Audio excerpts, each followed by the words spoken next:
अस्सलाम वालेकुम मेरे प्यारे भाइयों, मेरी प्यारी बहनों। रमज़ानुल मुबारक के महीने में अगर दिन के टाइम में कोई बच्चा बालिग हो जाता है, कोई बच्ची बालिग हो जाती है और उनके बुलूग की अलामात ज़ाहिर हो जाती हैं, अब करना क्या है कि अब बाकी का जो पूरा दिन है वो कैसे गुजारेंगे, और क्या अगर इस वक्त इनकी रोज़े की नीयत करा दी जाए तो क्या इनका रोज़ा दुरुस्त हो जाएगा या नहीं होगा। इसके हवाले से शरीयत की क्या राय है, तो इसके हवाले से बात को ध्यान के साथ सुनो।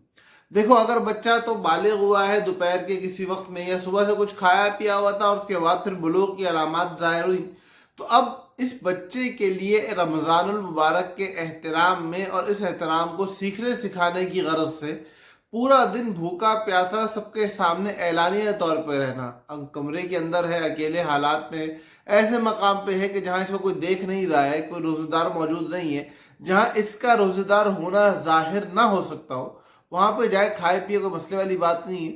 लेकिन सबके सामने जब आएगा, किसी एक आधे इंसान के सामने मौजूद होगा, चाहे वो रोजेदार हो या ना हो, कोई भी कैफियत हो, कोई भी हालत हो, उनके सामने ना खाना पीना इसके लिए ज़रूरी है, बेहतर है। एक बात।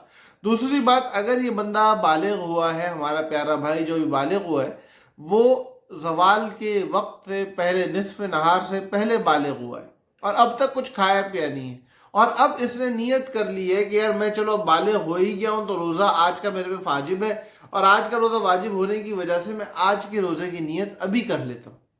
तो अगर अब ये रोज़े की नियत कर लेता है तो भी इसका रोज़ा बिल्कुल दुरुस्त हो जाएगा और इसको पूरा रोज़ा रखने का सवाब मिलेगा। तो ये मसला उम्मीद है मेरे प्यारों को समझ आ गया होगा। फिर भी अगर कोई बात पूछने की हो तो ज़रूर कमेंट में आगे पूछ लें। अल्लाह पाक हम सब का हामी व नासिर हो। अस्सलामु अलैकुम वरहमतुल्लाहि वबरकातुहू।